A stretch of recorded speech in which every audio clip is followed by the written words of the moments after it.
सामने एक new video लेके आया हूँ बेटा। और आज हमारे टॉपिक का नाम है कॉस्टिंग में, टॉपिक का नाम है यूनिट और आउटपुट कॉस्टिंग। बेटा बहुत इंपॉर्टेंट टॉपिक है, चैप्टर इजी है, लेकिन थोड़ा सा इस चैप्टर की खास बात यह है कि इसमें हर एक क्वेश्चन थोड़ा सा आपको डिफरेंट पैटर्न का मिलेगा। चलिए वो लेटर ऑन डिस्कस करेंगे। अभी सबसे पहले बात करते हैं बेटा यूनिट और आउटपुट का मतलब क्या होता है। देखिए बेटा, यूनिट का मतलब होता है सिंगल। यूनिट का मतलब क्या होता है बेटा? सिंगल। और आउटपुट जो बेटा रिप्रेजेंट करता है वो रिप्रेजेंट करता है बल्क प्रोडक्शन को।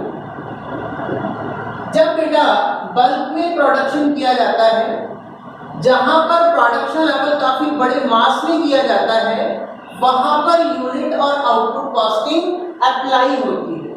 आपको ध्यान है, जब हमने कॉस्टिंग का क्लास में बेसिक इंट्रोडक्शन हम आपको बताते हैं, तो उस समय कॉस्ट अकाउंटिंग सब्जेक्ट को पढ़ने का हम आपको मोटिव बताते हैं कि कॉस्ट अकाउंटिंग सब्जेक्ट को पढ़ने का मोटिव क्या है। तो बेटा दो टारगेट हम क्लास में बताते हैं। एक होता है to find out the total cost of a product या स्लैश सर्विसेज। क्योंकि इंडस्ट्री को बेटा हम 3 पार्ट में बांटते हैं, टाइप्स ऑफ बिजनेस को, लेकिन अभी हम मेजर में 2 पार्ट्स में लिया है कि जिस भी चीज को आप बना रहे हो या जो भी सर्विस आप प्रोवाइड करा रहे हो, उसको प्रोवाइड कराने में आपके टोटल एक्सपेंसेस कितने इंकर्ड हुए, टोटल कॉस्ट कितनी आई, that is the primary object of cost accounting. और एक होता है बेटा सेकेंडरी ऑब्जेक्टिव। सेकेंडरी ऑब्जेक्टिव क्या होता है बेटा? To find out cost per unit. Primary object है किसी भी प्रोडक्ट को बनाने में, किसी भी सर्विस को प्रोवाइड कराने में टोटल कॉस्ट कितनी आई, that is the primary objective. और सेकेंडरी ऑब्जेक्टिव इज व्हाट? एक यूनिट को बनाने की कॉस्ट क्या आई, that is the secondary objective. अब बात करते हैं इस टॉपिक में भी आपको आपने बोला यूनिट का मतलब सिंगल। जहां भी बल्क में प्रोडक्शन होगा, मास में प्रोडक्शन होगा, फॉर एन एग्जांपल बेटा शुगर इंडस्ट्री।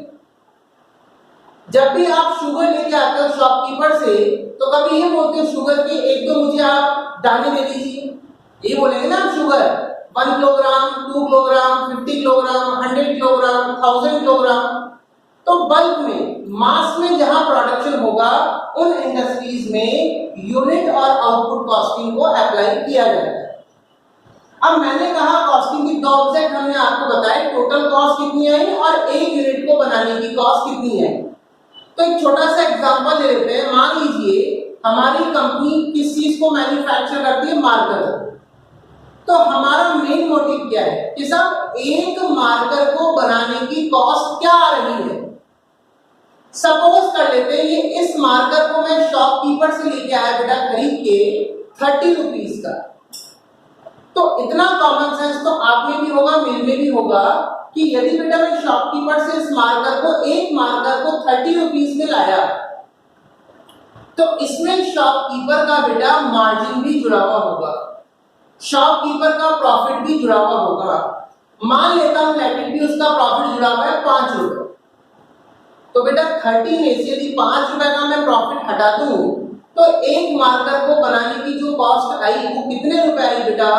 25 रुपीज, 25 रुपए। आपने कहा सर एक मार्कर 25 रुपए के अंदर बन के रेडी हुआ।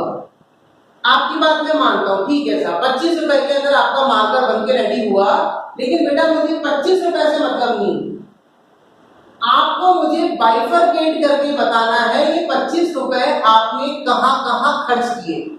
मैं क्लास में हजारों बार आपको बता चुका हूं, जब भी हम किसी प्रोडक्ट की मैन्युफैक्चरिंग करते हैं तो हमेशा 3 एलिमेंट कंपलसरी होते हैं, मटेरियल, लेबर और एक्सपेंस।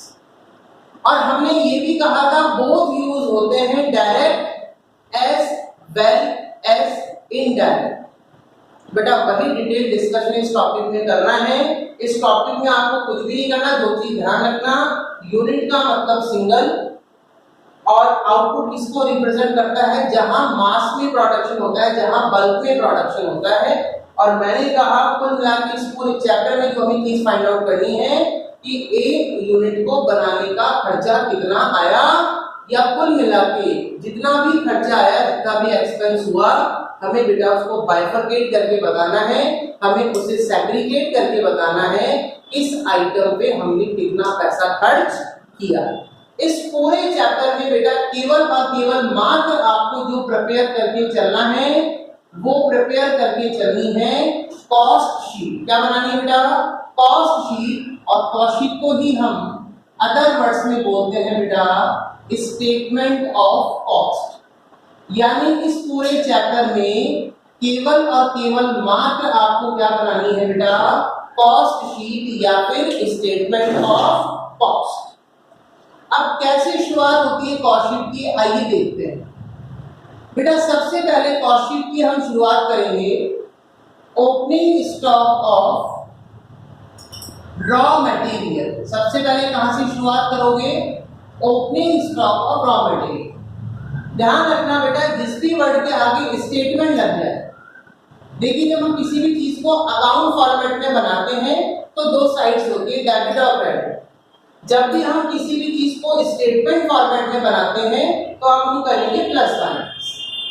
अपन जब ट्रेडिंग अकाउंट बनाते थे फाइनल अकाउंट में तो to opening stock by closing stock लिखते थे, यहाँ पर अपन स्टेटमेंट फॉर्मेट में बना रहे हैं बेटा तो प्लस माइनस करेंगे। तो सबसे पहले लेते हैं opening stock of raw material. And साल भर में आपने कोई भी न्यू परचेजेस करी हैं तो उसको आपको करना है बेटा प्लस।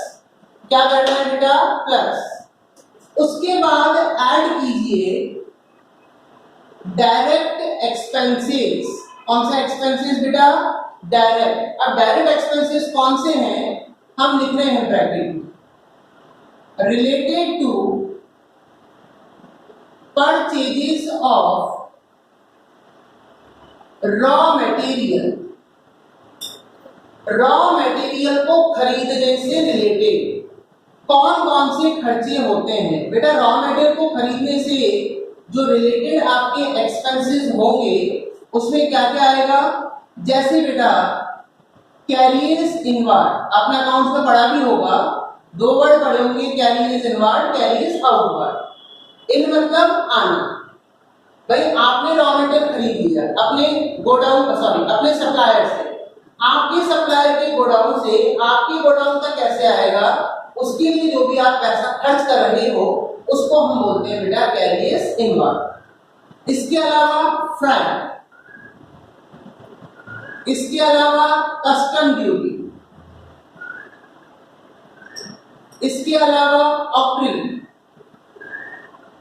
अप्रिल मतलब होता है बेटा, हिंदी में इसको चुंगी बोलते हैं और वैसे इंग्लिश में बोलते हैं टोल टैक्स। ठीक है, चलिए ओपनिंग स्टॉक हो गया, ऐड परचेज हो गया, ऐड डायरेक्ट एक्सपेंस हो गया, related to purchases of raw material, मतलब रॉ मटेरियल को खरीदने से रिलेटेड जो भी खर्चे हुए उसको यहाँ पे हम कंसीडर करेंगे। और लेस कर दीजिए बेटा closing stock of raw material, closing stock of raw material. तो आपका सबसे जो पहला एलिमेंट है वो बेटा वो चीज सॉल्व हो जाएगी। हमारा जो एलिमेंट निकलेगा उसको बोलेंगे रॉ मटेरियल कंज्यूम या direct material consume. Raw material consume या डायरेक्ट मटेरियल कंज्यूम। डीएम के बाद बेटा सेकंड इंपॉर्टेंट एलिमेंट होता है जब हम किसी भी प्रोडक्ट को बनाते हैं, तो क्लास में हजारों बार बता चुके हैं। पहला एलिमेंट होता है मटेरियल, दूसरा एलिमेंट होता है लेबर और तीसरा एलिमेंट होता है एक्सपेंस। तो अभी हमने केवल मटेरियल की कैलकुलेशन करी, opening stock of raw material, and साल भर में आपने कोई भी न्यू परचेजेस करी है उनको आपको प्लस करना है। उसके बाद हमने ऐड किया डायरेक्ट एक्सपेंसेस, कौन से वाले, रॉ मटेरियल को खरीदने से रिलेटेड, बेटा वो भी लिखवा दिए कौन कौन से होते हैं। और फिर आपने लेस किया बेटा closing stock of raw material. तो आपका पहला पॉइंट सॉल्व हो गया, रॉ मटेरियल कंज्यूम या डायरेक्ट मटेरियल कंज्यूम। डीएम के बाद अगला एलिमेंट है लेबर। बेटा इसको हम सेकंड इंपॉर्टेंट एलिमेंट होगा डायरेक्ट लेबर, या कई बार क्वेश्चन में डायरेक्ट वेजेस भी लिखा हुआ आ सकता है, या कई बार क्वेश्चन में प्रोडक्टिव वेजेस भी लिखा हुआ आ सकता है। तो डीएम हो गया, डीएल हो गया, और तीसरा हम लोग ऐड करते हैं बेटा डायरेक्ट एक्सपेंसेस। डायरेक्ट एक्सपेंसेस मतलब कंफ्यूज मत होना, हम तीसरे एलिमेंट की बात कर रहे हैं। आप कहोगे सर डायरेक्ट एक्सपेंस तो ऊपर भी है, बेटा वो डाउट वहीं खत्म कर दिया। वो डायरेक्ट एक्सपेंस कौन से वाले थे, केवल रॉ मटेरियल को खरीदने से रिलेटेड। अब हम जो डायरेक्ट एक्सपेंस की बात कर रहे हैं बेटा वो है चार्जेबल एक्सपेंस। कौन सा एक्सपेंस बेटा, चार्जेबल। फॉर एन एग्जांपल जैसे रॉयल्टी। इसके अलावा बेटा आपका होगा cost of malt, cost of malt MOULD, और एक होगा बेटा कॉस्ट ऑफ स्पेशल डिजाइन, और एक आप और लिख सकते हैं बेटा इसमें custom duty. Royalty, cost of malt, cost of special design और कस्टम ड्यूटी। बेटा मॉल्ट क्या होता है, मॉल्ट का मतलब होता है हिंदी में बोलते हैं बेटा सांचा। किसी भी चीज को अपन को शेप देते हैं, जैसे आपने बचपन में घर के बाहर जो घंटी बजा के कुल्फी बेचने वाला आता होगा बेटा, आपने उससे कुल्फी खाई होगी, तो जो पॉइंटेड सा पॉइंट से जो एक उसके बाद जो इक्विपमेंट होता है पॉइंटेड सा, उसमें से वो कुल्फी बाहर निकालता है, उसको बेटा मॉल्ट बोलते हैं। और उसकी जो कॉस्ट है वो डायरेक्ट एक्सपेंस का पार्ट होता है। उसका कारण है यदि वो होगा ही नहीं तो आपकी कुल्फी उसमें, आपका प्रोडक्ट उसमें, सिंपल सी बात है उससे बाहर निकलेगा नहीं। इसलिए मॉल्ट की कॉस्ट हमेशा डायरेक्ट एक्सपेंस का पार्ट माना जाता है। तो सबसे पहले बेटा डीएम हो गया, उसके बाद बेटा डीएल हो गया, उसके बाद बेटा डीई हो गया। तीनों को यदि मैं ऐड करूं तो हमारी आएगी बेटा सबसे पहले कौन सी कॉस्ट, जिसका नाम है बेटा कौन सी कॉस्ट, प्राइम कॉस्ट। तो ध्यान रखना बेटा कुल मिला के इस पूरे चैप्टर में, फिर से कह रहा हूं कुछ नहीं करना, बहुत इजी चैप्टर है। केवल हमें और केवल पूरे चैप्टर में मात्र कॉस्ट शीट बनानी है। हमें ये बताना है कि भाई हमने जो पैसा खर्च किया प्रोडक्ट को बनाने में, किस आइटम पे कितना कितना पैसा खर्च किया। और क्लास में हजारों बार हम डिस्कस कर चुके हैं, किसी भी प्रोडक्ट को बनाना है तो बेटा 3 एलिमेंट कंपलसरी होते हैं। अभी मैंने थोड़े दिन पहले आपको फ्लेक्सिबल बजटिंग कराया था, उसमें भी ये चीज बताई थी। किसी भी प्रोडक्ट को बनाना है तो 3 एलिमेंट कंपलसरी होते हैं, मटेरियल, लेबर और एक्सपेंस, और दोनों यूज होते हैं direct as well as indirect. DM आ गया, डायरेक्ट मटेरियल के बाद डायरेक्ट लेबर आ गया, और डायरेक्ट लेबर के बाद बेटा आपका डायरेक्ट एक्सपेंस आ गया। और तीनों एलिमेंट को यदि हम जोड़ दें तो आपका तीनों का टोटल चलाता है प्राइम कॉस्ट, या इसी को हम डायरेक्ट कॉस्ट भी बोलते हैं, पीसी भी बोल सकते हैं। और प्राइम कॉस्ट के साथ बेटा इसी का एक नाम और होता है direct cost. Point number A1। और मॉडल का मतलब आपको बता ही दिया, सांचे की जो कॉस्ट होती है जिसमें किसी भी प्रोडक्ट को शेप दिया जाता है। तो मॉडल की जो कॉस्ट है हमेशा डायरेक्ट एक्सपेंस का पार्ट होता है। चलिए बेटा यहां तक आपकी पीसी आ चुकी है, डायरेक्ट कॉस्ट आ चुकी है, मतलब डायरेक्ट एलिमेंट सारे यूज हो गए बेटा। अब हम बात करेंगे सारे के सारे इनडायरेक्ट एलिमेंट की। और इनडायरेक्ट एक्सपेंस के लिए मैं बात करूं तो अब यहां से आपकी इनडायरेक्ट एक्सपेंस शुरू होते हैं। और जैसा कि आपको मैंने बताया भी था कि जब हम लोगों ने बचपन में फाइनल अकाउंट्स पढ़े थे, सबको याद है जब आपने ट्रेडिंग और P&L अकाउंट बनाया था तो हम मेजरली हम 3 खर्चों को ही कंसीडर करते थे, एक फैक्ट्री, एक ऑफिस और एक सेलिंग एंड डिस्ट्रीब्यूशन, वही काम यहाँ करना। तो सिंपल सी बात है बेटा, अभी हमने केवल डायरेक्ट पोर्शन को कैलकुलेट किया, अब जितना भी इनडायरेक्ट पोर्शन है, मैं क्लास में काफी बार आपको बता चुका हूँ, जिस भी वर्ड के आगे ओवरहेड लग जाए वहां से आपके इनडायरेक्ट एक्सपेंसेस शुरू हो जाएंगे। नाम क्या है? Factory overhead. बेटा फैक्ट्री में होने वाले जितने भी एक्सपेंसेस होंगे वो सारे के सारे आपके क्या आएंगे, किसमें जाएंगे बेटा? वो फैक्ट्री के खर्चों में, फैक्ट्री के एक्सपेंस। जैसे डायरेक्ट मटेरियल यहाँ यूज हुआ तो इनडायरेक्ट मटेरियल कहाँ यूज होगा? फैक्ट्री में, क्योंकि मैन्युफैक्चरिंग कहाँ होती है बेटा? फैक्ट्री में। तो मैं आइटम नहीं लिखवा रहा, एक आपको एग्जांपल बता रहा हूँ कि कौन कौन से खर्चे फैक्ट्री में आते हैं। इनडायरेक्ट मटेरियल हो गया, ठीक है। उसके बाद नेक्स्ट इनडायरेक्ट लेबर। इसके अलावा आपका मान लीजिए फैक्ट्री की लाइटिंग, फैक्ट्री में क्या यूज होता है? पावर। ये जो सारे खर्चे हैं वो सब आएंगे बेटा फैक्ट्री ओवरहेड के अंदर। इसके बाद हम लोग ऐड करेंगे opening stock of work in progress और लेस करेंगे closing stock of work in progress. यानी सबसे पहले आपको क्या करना है बेटा? प्राइम कॉस्ट के बाद जितने भी फैक्ट्री के खर्चे सबको जोड़ना है और उसके बाद एक छोटा सा एडजस्टमेंट करना है eight opening stock of WIP और less closing stock of WIP।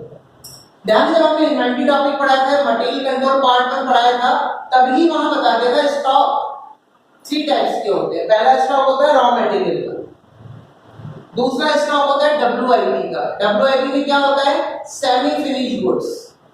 और एक स्टॉक होता है फिनिश गुड्स का। तो बेटा किसी का भी स्टॉक हो, ओपनिंग स्टॉक हमेशा प्लस, क्लोजिंग स्टॉक हमेशा माइनस। तो जैसे ही आपने बेटा फैक्ट्री के खर्चे जोड़े और एक छोटा सा WIP का बेटा आपने एडजस्टमेंट किया तो आपकी सेकंड कॉस्ट कैलकुलेट हो जाएगी, जिसका नाम होगा बेटा फैक्ट्री कॉस्ट, या इसी का बेटा एक नाम और होता है वर्क कॉस्ट। यानी कुछ नहीं करना, प्राइम कॉस्ट में फैक्ट्री के खर्चे जोड़ दीजिए और उसके बाद WIP का एडजस्टमेंट कर दीजिए, आपकी कॉस्ट आएगी बेटा फैक्ट्री कॉस्ट या वर्क कॉस्ट। उसके बाद हमें बेटा जो खर्चे ऐड ऑन करने हैं वो हम खर्चे ऐड ऑन करेंगे ऑफिस या फिर एडमिनिस्ट्रेटिव ओवरहेड, ऑफिस के खर्चे। और जैसे ही आप ऑफिस के खर्चे ऐड करोगे तो आपकी आएगी ऑफिस कॉस्ट या कॉस्ट ऑफ प्रोडक्शन। कौन सी कॉस्ट आएगी बेटा? ऑफिस कॉस्ट या कॉस्ट ऑफ प्रोडक्शन। यानी फैक्ट्री कॉस्ट जैसी आपकी कैलकुलेट हुई, ऑफिस के खर्चे जोड़ दीजिए, कौन सी कॉस्ट आ जाएगी बेटा? ऑफिस कॉस्ट या कॉस्ट ऑफ प्रोडक्शन। जैसे ही बेटा आपकी ऑफिस कॉस्ट या कॉस्ट ऑफ प्रोडक्शन आ जाए तो आपको एक छोटा सा एडजस्टमेंट और करना है, opening stock of finish goods और लेस करना है बेटा closing stock of finish goods. तो जैसे आप ये फिनिश गुड्स का एडजस्टमेंट करोगे तो बेटा आपका आएगा कॉस्ट ऑफ गुड्स सोल्ड, यानी जो भी गुड्स आपने बेचा उसकी कॉस्ट कितनी है। जैसे ही आपने फिनिश गुड्स का एडजस्टमेंट किया तो बेटा आपकी क्या आ गई? Cost of goods sold, COGS। और लास्ट में बेटा बस एक एक्सपेंस और बचे जिसका नाम होता है सेलिंग और डिस्ट्रीब्यूशन ओवरहेड। सेलिंग और डिस्ट्रीब्यूशन ओवरहेड का मतलब क्या है कि भाई आप अपने प्रोडक्ट को प्रमोट करने के लिए क्या क्या कर रहे हो। एडवर्टीजमेंट हो गया बेटा, फ्री सैंपल अगर आप डिस्ट्रीब्यूट करते हैं, डिलीवरी वैन्स के खर्चे हो गए, है ना। मान लीजिए जो भी बंदा इन मार्केट्स की काउंटिंग करेगा उनकी सैलरी हो गई। ये सब सेलिंग और डिस्ट्रीब्यूशन का पार्ट होता है, वो पूरी लिस्टिंग होगी, बहुत सारे आइटम्स। ठीक है, चलिए मैंने अभी ओवरव्यू आपको दे रहा हूं कि हम ओवरव्यू क्या करना चाह रहे हैं। चलिए जैसे ही सेलिंग और डिस्ट्रीब्यूशन ओवरहेड ऐड किया तो हमारी आ गई बेटा टोटल कॉस्ट या कॉस्ट ऑफ सेल। क्या आ गई बेटा? टोटल कॉस्ट या कॉस्ट ऑफ सेल। और जैसे ही आपकी टोटल कॉस्ट आ जाएगी बेटा तो टोटल कॉस्ट में बस आपको किसको ऐड ऑन करना है? आपके प्रॉफिट या लॉस को। तो आपकी निकल जाएगी बेटा फाइनली क्या होगी आपकी? कैलकुलेट होगी आपकी सेल। फाइनली जो आपकी कैलकुलेट हो जाएगी बेटा वो क्या हो जाएगी? आपकी सेल। तो जैसे हमारी टोटल कॉस्ट या कॉस्ट ऑफ सेल आ गई उसमें बस हमको किसको जोड़ देना है बेटा? प्रॉफिट या लॉस को। तो हमारी आ जाएगी बेटा सेल। ठीक है, तो ये था बेटा कॉस्ट शीट का एक परफॉर्मेंस। इस पूरे चैप्टर में आपको अल्टीमेटली इस पूरे चैप्टर में केवल और केवल आपको मात्र कॉस्ट शीट बनानी है बेटा पूरे चैप्टर में। बस हर एक क्वेश्चन को मैंने डिफरेंट इसलिए बोला, हर एक क्वेश्चन में थोड़ा सा पैटर्न डिफरेंट आता जाएगा। बाकी काम यही करना है पूरे चैप्टर में मात्र हमें क्या कैलकुलेट करनी है बेटा? Cost sheet. और हमें ये बताना है कि किस आइटम पे हमने स्पेसिफिक कितना पैसा खर्च किया। तो एक बार बेटा एक हल्का सा कुछ रिकैप कर देता हूं बेटा फटाफट। पहली बात तो यूनिट का मतलब सिंगल है, आउटपुट किसको रिप्रेजेंट कर रहा है? Bulk production. जहां पे मास में प्रोडक्शन होगा वहां यूनिट और आउटपुट कॉस्टिंग अप्लाई होगी। बहुत सारी इंडस्ट्री है, sugar industry, oil industry, milk industry, आपकी ब्रिक्स इंडस्ट्री, आपका जो अल्कोहल इंडस्ट्री है, यहाँ पे सब जगह यूनिट और आउटपुट कॉस्टिंग अप्लाई होती है। तो दूसरा, इस पूरे चैप्टर में भी मात्र बनानी है बेटा कॉस्ट शीट या स्टेटमेंट ऑफ कॉस्ट कि हमने जो पैसा खर्च किया वो स्पेसिफिक किस आइटम पे खर्च किया। कैसे बनाई कॉस्ट शीट? एक रिकैप करते हैं। Opening stock of raw material, साल भर में कोई भी परचेज करते हो प्लस करना है। डायरेक्ट एक्सपेंस, रॉ मटेरियल को खरीदने से जो भी रिलेटेड खर्चे हैं उनको प्लस करना है। क्लोजिंग स्टॉक को माइनस कर दीजिए। आपका पहला एलिमेंट सॉल्व हो जाएगा, रॉ मटेरियल कंज्यूम या डायरेक्ट मटेरियल कंज्यूम। डीएम के बाद हमने ऐड किया बेटा डायरेक्ट लेबर को। कई बार डायरेक्ट वेजेस भी लिखा हुआ आता है क्वेश्चन में, और कई बार सबसे इंपॉर्टेंट प्रोडक्टिव वेजेस भी लिखा हुआ आता है। जैसे डीएल को ऐड किया, तीसरा एलिमेंट है डायरेक्ट एक्सपेंस, और तीनों एलिमेंट्स को हमने ऐड किया तो हमारी आती है बेटा प्राइम कॉस्ट या डायरेक्ट कॉस्ट। उसके बाद हमने फैक्ट्री के खर्चों को जोड़ा, एक छोटा सा डब्ल्यूआईपी का एडजस्टमेंट किया। अब हाँ बेटा एक इंपॉर्टेंट चीज और, बहुत इंपॉर्टेंट चीज हम भूल गए, यहाँ पे कई बार क्या होता है बहुत कम क्वेश्चंस में,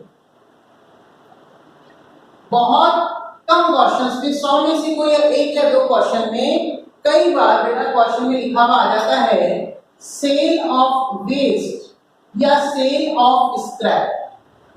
बेटा जब भी सेल ऑफ वेस्ट और सेल ऑफ स्क्रैप लिखा हुआ आ जाए तो हमेशा ध्यान रखना, जैसे आपने फैक्ट्री के खर्चे जोड़े, डब्ल्यूआईपी का एडजस्टमेंट किया, तो आपको सेल ऑफ वेस्ट को हमेशा लेस करना है। उसका कारण है बेटा मैन्युफैक्चरिंग कहाँ होती है? फैक्ट्री।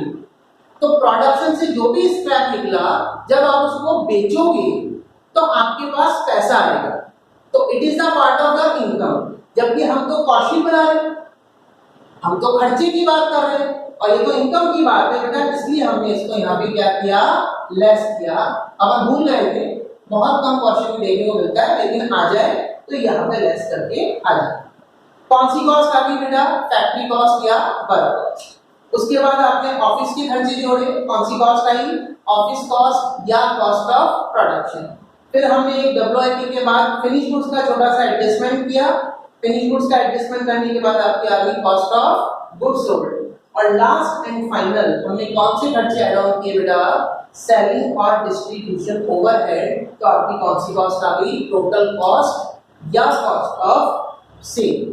टोटल कॉस्ट या इसको क्या बोलते हैं? Cost of sale. और लास्ट में इस टोटल कॉस्ट में यदि हम अपना प्रॉफिट या लॉस ऐड ऑन कर दें तो आपकी क्या रहेगी बेटा? सेल। तो इस पूरे चैप्टर में मात्र हमें कॉस्ट शीट बनानी है। ठीक है, अब इसमें जो तीन हेड आए, फैक्ट्री ओवरहेड, बेटा फैक्ट्री में क्या होती है? मैन्युफैक्चरिंग। तो जितने भी फैक्ट्री से रिलेटेड खर्चे हैं वो सब हमें फैक्ट्री ओवरहेड में दिखाने हैं। ऑफिस कंपनी का जो भी कॉर्पोरेट ऑफिस होता है, जो भी एडम ब्लॉक के खर्चे होते हैं, ऑफिस का रेंट, ऑफिस का इलेक्ट्रिसिटी बिल, प्रिंटिंग और स्टेशनरी, ऑफिस के स्टाफ की सैलरी, ये सब ऑफिस में जो फर्नीचर यूज हो रहा है उसके लगने वाले डेप्रिसिएशन, कहने का मतलब जो आप बचपन से पढ़ते आए हो केंद्र में जो खर्चे आते हैं। और लास्ट एंड फाइनल सेलिंग और डिस्ट्रीब्यूशन ऑर्डर मैं आपको बता चुका हूं। तो ओवरऑल उम्मीद करता हूं बेटा आपको ये पूरा कॉस्टिंग का परफॉर्मा समझ में आ गया होगा और इस पूरे टॉपिक में हमें मात्र और मात्र क्या बनानी है बेटा, कॉस्ट शीट। आज के लिए इतना ही। Thanks to all. जय श्री श्याम टू ऑल बेटा। ज्यादा से ज्यादा इस वीडियो को शेयर करें।